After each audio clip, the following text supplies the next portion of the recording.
Well, despite such assurances, those opposing such a sale say once the excess water starts going to Texas, it would be difficult to turn off the flow in a time of drought. Joining me now is our Bendele, who visited with some local residents in the watershed in question. Yes, Rob, I did visit the lake that has piqued Texas's interest. However, it's left some concerned about their future. Sardis Lake is the major lifeline for many surrounding communities in southeastern Oklahoma.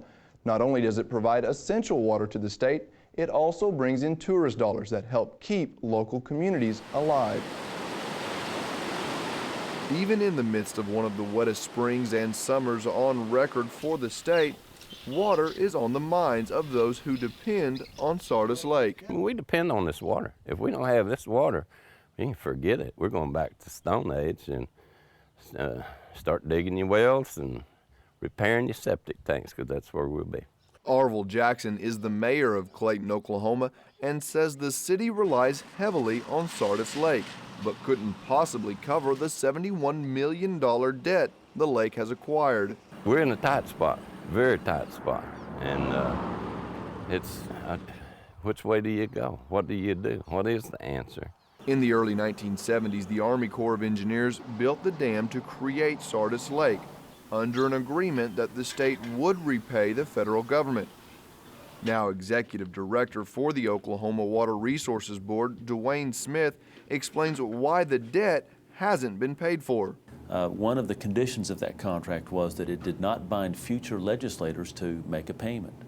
So our legislature, when funds got tight, decided not to make those payments. Our goal was not, though, to leave the federal government with a hole. It was to say that when we do get users online that are going to pay, then we will make the federal government whole by repaying that money with interest back to the federal government. The Corps disagreed with that, took us to federal court, and now the federal judge has ruled that it is a valid contract and that we are going to have to pay. And it is the pristine water within Sardis Lake that is the focus of much debate. For larger cities and communities like Dallas, Fort Worth, and Oklahoma City want the water, but small communities surrounding this area, such as Clayton, desperately need it.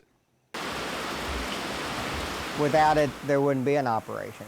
It's just that we used to have to haul water in. We have 3 wells on the place.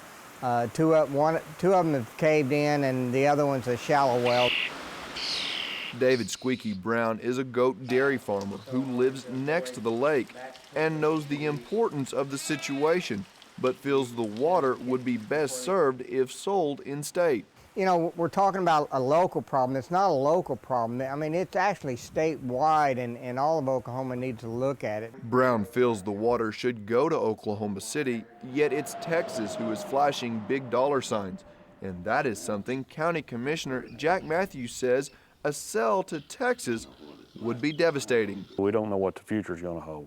I mean, who can sign a 100-year lease on this? I haven't met a man yet that can do that. Matthews is concerned Texas would overuse the water supply and lower the lake level, which in turn would reduce the quality of water and run off recreational tourists. From what I understand down there, they want to play on their water and drink ours. And that is why the Oklahoma Water Resources Board is creating a comprehensive water plan for the state to protect Oklahomans. What the Texas folks want is to say that, oh, there's a lot of water available, so we won't ever get to the point where you'll be out of water. And that puts the risk on Oklahoma. But it should be just the opposite. If they believe that there's that much water, then certainly conditions on that quantity should be also in place so that Texas then takes the risk in terms of drought times. Now, no final decision has been made on where the water will go, but it is evident that something will need to be done to pay off the debt.